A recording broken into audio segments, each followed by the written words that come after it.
আপনারা দেখেন, আমি তো ঢাকা থেকে আসছিলাম ঈদের দিন, ঢাকা মোহাম্মদপুর আমি ঈদের নামাজ পড়াইছি। এই আসার মধ্যে দেখছি হায় ঈদ পালন করছে নতুন করে,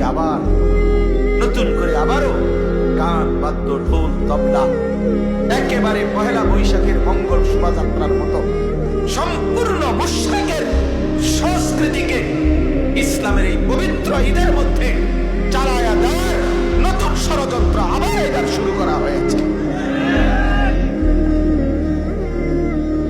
আবার এবার ঈদের দিনে এতদিন দেখতাম পহেলা বৈশাখকে কেন্দ্র করে ঢোল তবলা এই হই হুল্লোড় হইতো, এখন ঈদের পবিত্র দিনে, আর ঈদ মানে তো উৎসব না বেটা, ঈদ মানে পৃথিবীর কোন ডিকশনারিতে ঈদ মানে উৎসব নাই বেটা।